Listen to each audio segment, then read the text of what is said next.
व्यायामाचे महत्व मराठी निबंध। आपले शरीर हे मनाचे मंदिर, भावनांचे घर आणि आत्म्याचे वाहक। कधी आपण विचार केलाय का की या अमूल्य भेटवस्तूची काळजी कशी घ्यावी? याचे उत्तर आहे व्यायाम। व्यायाम केवळ शरीर चांगले ठेवण्याचा एक मार्ग नाही, तर एक प्रार्थना आहे, एक ध्यान आहे, स्वतःशी केलेले एक वाचन आहे की मी स्वतःला प्रेम करतो आणि माझ्या आरोग्याची काळजी घेईन। लहानपणी आठवण करा, तो धावणारा पळणारा मूल ज्यासाठी संपूर्ण जग एक खेळाचे मैदान होते।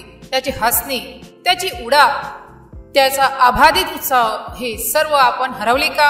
मोठे होत होत आपण आपल्या शरीराला एका खोलीत कैद केले, त्याला खुर्च्या, गाड्या, स्क्रीनचा गुलाम केले। आपण त्याला चालायला विसरलो, त्याच्या धडकनांचा आवाज दुर्लक्ष केला। व्यायाम म्हणजे त्या मुलाला पुन्हा जागणे, ती जुनी हसणे, ती बेफिकर उड्या परत मिळवण्याचा मार्ग आहे। व्यायाम म्हणजे केवळ जिम मध्ये घाम गाळणे नाही, ती साखळी आहे जी आपल्या तुटलेल्या तणावाचे बंधन सोडते। आजच्या या धावपळीच्या आयुष्यात जिथे चिंता आणि नैराश्य आपले सर्वात जवळचे मित्र झाले आहेत, व्यायाम एक विनामूल्य औषध आहे।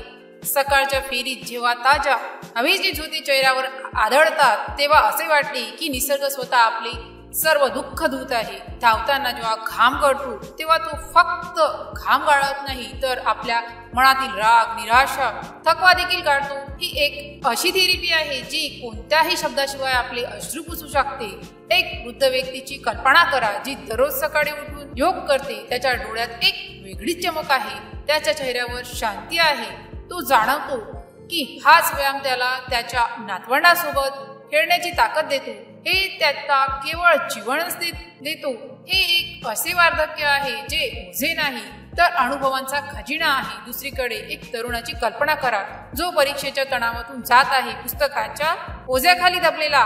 जर त्याने फक्त 20 मिनिटे वेळ काढून फेरी काढली, तर त्याचा मेंदू ताजातवाना होईल। व्यायामात मेंदू एंडोर्फिन नावाचे आनंदाचे संप्रेरक सोडतो। हे एक नैसर्गिक उदासीनता रोधक आहे। हे त्याला केवळ निरोगी ठेवत नाही, तर त्याच्या आत्मविश्वासात देखील भरते। व्यायाम हा एक असा मित्र आहे जो कधी फसवत नाही। तुम्ही त्याला जितके घ्याल तितकेच तो परत देईल। तो तुम्हाला शिस्त, सहनशीलता आणि निश्चय शिकवतो। जेव्हा तुम्ही प्रथमच एखादी व्यायाम संपवता, तेव्हा तुम्हाला स्वतःवर अभिमान वाटतो। हा अभिमानाचा भाव तुमच्या आयुष्यातील प्रत्येक क्षेत्रात तुमच्या सोबत असतो। चला, आपण आपल्या आयुष्यात व्यायामाला एक संधी देऊया। त्याला कर्तव्याप्रमाणे नव्हे, तर स्वतःप्रती प्रेमाने पाहूया। सकाळी उठा, बूट बांधा आणि आपल्या शरीराला ते परत द्या ज्याचा ते पात्र आहे, कारण एक निरोगी शरीरातच एक निरोगी मन, एक निरोगी आत्मा वास करतो। व्यायाम हा कोणताही पर्याय नाही, तर एक गरज आहे, स्वतःशी केलेले एक वचन आहे, एक चांगले,